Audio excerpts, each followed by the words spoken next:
Assalamualaikum warahmatullahi wabarakatuh. Semangat pagi buat kita semua, karena biasanya pagi itu masih segar, masih semangat gitu ya. Semangat pagi buat kita semua. Kita lanjutkan materi pertemuan ketiga tentang sudah masuk kepada keterampilan dasar hubungan konseling perorangan.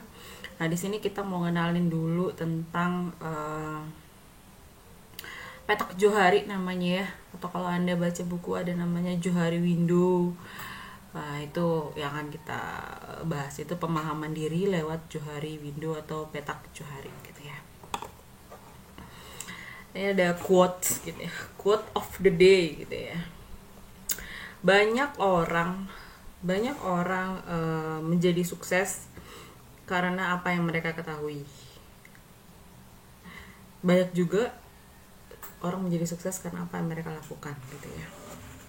Nah, apa sih Bu hubungannya sama materi ini gitu ya. Jadi sebenarnya semakin kita banyak tahu tentang diri kita, itu semakin bagus gitu ya. Nah, cuman kebanyakan dari kita tidak siap untuk mengetahui tentang diri kita dari orang lain gitu ya. Paham sampai di sini? Jadi kita sering merasa kalau orang kasih tahu tentang diri kita akan kesel gitu ya. Misal gitu ya, saya gitu ya, orang bilang, Vira gitu ya, kamu itu cerewet banget sih gitu ya. Nah, orang yang bilang ini serius gitu ya, nggak sambil bercanda gitu. Nah, keseringan dari kita tidak sanggup mendengar hal kayak gini. Nah, tapi seorang konselor harus siap untuk menerima masukan tentang dirinya dari orang lain. Makanya kita bisa jadi konselor sukses ketika kita sudah terbuka untuk menerima segala tanggapan orang tentang diri kita. Okay. Nah, kita sebut di sini petak Johari atau Johari Window. Bernama petak karena dia bisa diperkecil, bisa diperbesar gitu ya. Jadi ada yang nyebut petak gitu ya. Ada yang bisa jendela, karena jendela itu bisa ditutup dan bisa dibuka. Nah, pada intinya petak Johari ini adalah singkatan dari nama si pembuatnya, Joe and Harry gitu ya, Joluffe and Harry Ingham gitu ya. Aduh, mungkin saya salah baca kali ya, tolong dilurusin gitu ya. Nah, menurut mereka berdua, dalam diri manusia itu ada ruangan yang dibagi menjadi 4. Ya, dalam diri manusia itu ada 4 ada ruangan dibagi menjadi 4, yaitu petak bebas dan terbuka, kedirian tersembunyi, buta diri, dan kedirian yang tak terungkapkan. Itu nanti kita lihat. Nah, ini sebenarnya kalau dilakukan di kelas seru juga ya. Biasanya saya bermain ini di kelas gitu ya. Nanti kalau Anda mau coba-coba bermain ini di kelas Anda juga boleh gitu ya. Saya ajarkan caranya gitu ya. Jadi yang pertama adalah Anda siapkan kertas HTS. Ya. Kemudian Anda minta siswa Anda gitu ya. Ini permainan bisa juga ya, atau dalam kegiatan BKP gitu ya. Kemudian dilipat 4. Oke. Setelah dilipat 4, dibuka kembali. Anda tulis nomor sesuai dengan yang ada di bukunya gitu ya. Di ujungnya aja gitu ya. 1 gitu ya, 2, 3, dan 4. Apa ya? 1, 2, 3, dan 4. Nah, kemudian tugas kita adalah mengisi setiap kotak. Gimana cara mengisi kotaknya? Kotak yang pertama, 1, bebas dan terbuka. Anda tahu, orang lain tahu. Kalau di gambar itu diketahui oleh diri sendiri, diketahui oleh orang lain. Apa misalnya? Paling gampang. 1, nama saya adalah Vira Friati. Saya tahu, orang sekitar saya tahu. Apa misalnya, saya menggunakan hijab kalau keluar rumah. Saya tahu, orang lain juga tahu. Nah, 3, saya dosen di Universitas Bengkulu. Nah, itu saya juga tahu. Jadi apa yang kira-kira saya tahu dan semua orang yang mungkin sekitar saya lah gitu ya. Kalau semua orang di dunia juga enggak kali gitu kan, saya enggak seterkenalnya selebritis gitu ya. Jadi apa yang saya tahu dan orang lain juga tahu, saya tulis di kolom nomor 1 sebanyak-banyaknya. Oke, sebanyak-banyaknya. Silakan tulis 1, 2 sampai berapa. Yang kedua gitu ya, kedirian yang disembunyikan.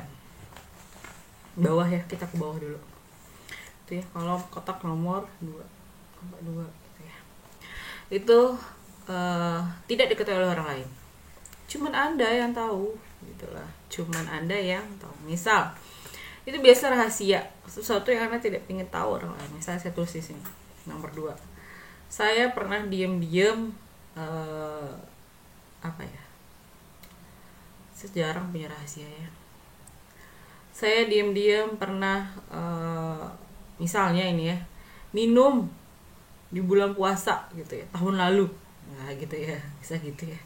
Atau yang kedua, saya diam-diam pernah hidupin tethering HP temen gitu ya, temennya nggak sadar gitu, sehingga saya bebas gunain tethering dari dia misal gitu ya. Nah itu kedirian yang Anda sembunyikan, yang selama ini Anda tidak pernah kasih tahu siapapun karena menurut Anda itu sesuatu yang juga rahasia gitu ya. Atau diam-diam saya mencintai si B gitu ya di kelas itu, orang nggak tahu, Anda itu orang yang tahu gitu ya. Itu Anda tulis di kotak nomor 2. Nah sekarang ada kotak ketiga.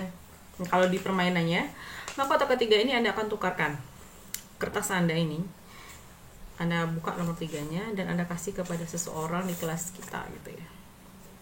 Lalu nanti dia baca dong kotak nomor 2. Nah itulah gunanya tadi pemahaman diri atau keterbukaan diri lewat Johari Window. Emang pilih satu orang di kelas ini yang menurut Anda percaya untuk membaca kotak kedua Anda dan memberikan Anda isi kotak ketiga. Dimana kotak ketiga itu adalah buta diri, orang lain tahu, Anda nggak tahu gitu loh. Gimana tuh ya? Jadi berarti kan memang Anda harus tanya ke orang, Anda kasih ke teman Anda. Nih kotak ketiga saya tolong diisi, kalau Anda mau baca silahkan baca kotak kedua saya. Nah dengan begitu Anda sudah memperlebar kotak ke 1 Anda gitu ya. Kemudian Anda akan dikembalikan kertasnya ke Anda akan baca. Sekarang kotak kedua ke 1 Anda semakin lebar gitu ya. Oh jadi ternyata saya ini menurut teman saya adalah seseorang yang pemalu gitu ya, atau apa gitu ya, terserah apa yang ditulis teman Anda. Yang penting kalau benar Anda nggak tahu gitu, tapi kalau Anda sudah tahu Anda bisa bilang ke teman Anda, loh saya udah tahu nih kalau saya kayak gini gitu ya. Nah ini yang keempat, kedirian tak terungkapkan, baik Anda maupun orang lain tidak tahu. Loh kok bisa? Berarti nggak bisa diisi dong kotak keempat ya. Kotak keempat itu kotak yang tidak bisa kita isi sebenarnya gitu ya. Jadi ada dalam diri kita itu yang kita tidak tahu dan orang lain juga tidak tahu. Apa itu? Misalnya jodoh, rezeki gitu ya, maut, apalagi ya yang sifatnya itu takdir ya, atau hanya Allah yang tahu atau Tuhan yang Maha Esa yang tahu gitu ya. Nah jadi untuk bagian itu tidak bisa kita isi. Nah dalam bagian ini individu tidak menyembunyikan apa-apa yang dapat bergerak, itu yang bebas dan terbuka. Semua informasi diketahui oleh diri sendiri atau orang lain, yaitu bersih sikap, perilaku gitu ya. Pokoknya semuanya itu yang sifatnya Anda tahu orang lain tidak tahu itu berada di kotak 1. Buta diri gitu ya. Oke, saya udah jelasin. Kemudian kedirian yang disembunyikan gitu. Oke. Kemudian kedirian yang tak terungkapkan itu tadi ya, rezeki, jodoh, takdir gitu ya, itu semua hanya Allah yang tahu gitu ya. Nah konsep petak 7 hari ini adalah bagaimana Joe and Harry memandang seseorang dari ketidaktahuan dan ketahuan gitu ya. Konseling akan memperlebar bagian aku tahu dan orang lain tahu dengan konsep Joharinya gitu ya. Jadi asumsinya semakin orang tahu, semakin orang bisa menghuninya. Oke, saya gambarin aja ya. Ini mungkin kurang jelas ya. Ini kotak 1 kita tadi ya, ini 1 ya. kotak 1 gitu ya. Awalnya kotak 1 kita itu kan cuma segini ya, dari 4 bagian itu cuma segitu. Kemudian kita perlu memperlebarnya. Gimana? Kita minta tadi, kita isi kotak kedua kita, maka dia akan menjadi lebar. Sekali lagi, sampai bahkan kalau kotak kedua kita banyak kan jadi makin lebar ya. Tuh, makin lebar dia, makin banyak ke bawah, jadi semakin lebar kotak 1 kita. Kemudian kita minta teman ngisi, makin lebar lagi dia. Begitu terus gitu ya, sehingga kotak kita menjadi benar-benar kotak 1 adalah kotak terluas. Udah nggak ada kotak kedua, sudah tidak ada kotak ketiga, semua sudah menjadi kotak ke-1 gitu ya. Tuh, gitu ya. Oke, semua jadi kotak ke-1 ini. Jadi kita arsir kotak 1 menjadi sangat luas gitu ya. Oke. Nah, konselor harus mampu seperti itu gitu ya. Jadi dia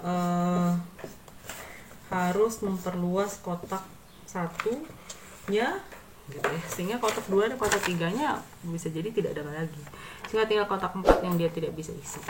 Nah, itu adalah asumsi dari Johari bahwa semakin orang tahu, semakin orang bisa paham dirinya, semakin dia bisa menjadi lebih baik gitu ya.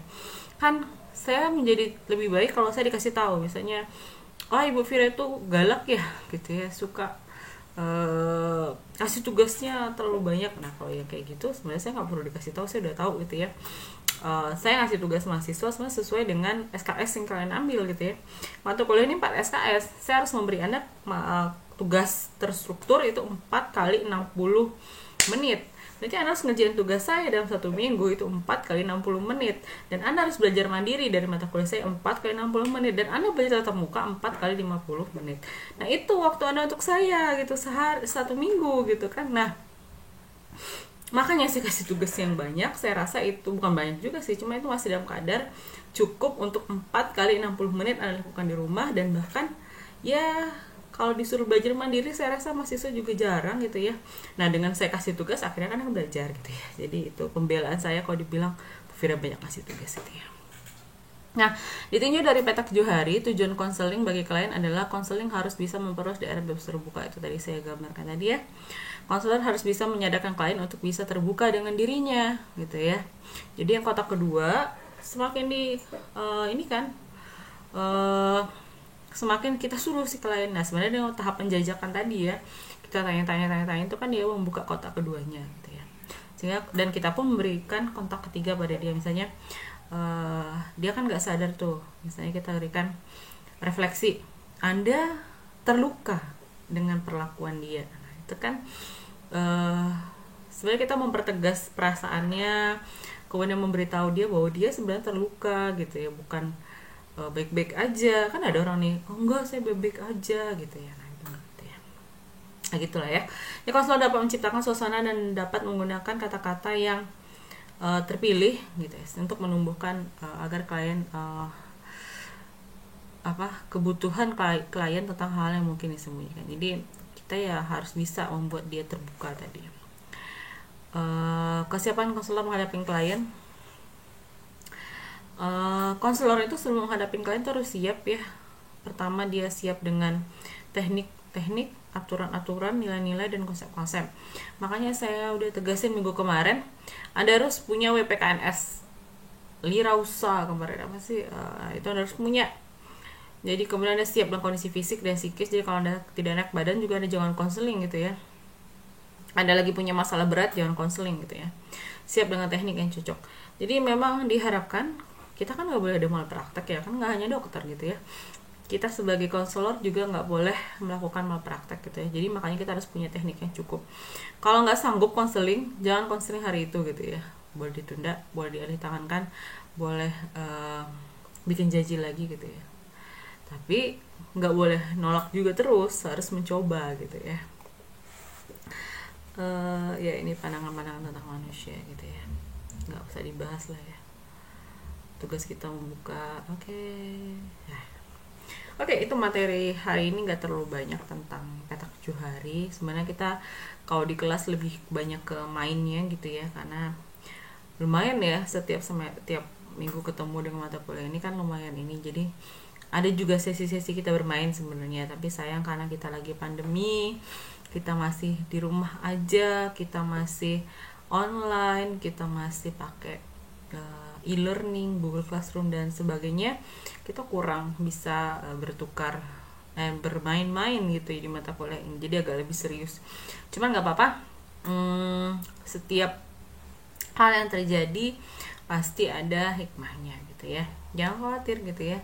Jadi sebagai konselor, mungkin Anda lahir sebagai konselor yang ya saya mengakui bahwa mungkin tidak maksimal, cuman Anda bisa maksimal kalau Anda rajin berlatih, karena ini keterampilan, skill itu bisa didapat dengan sering-sering latihan.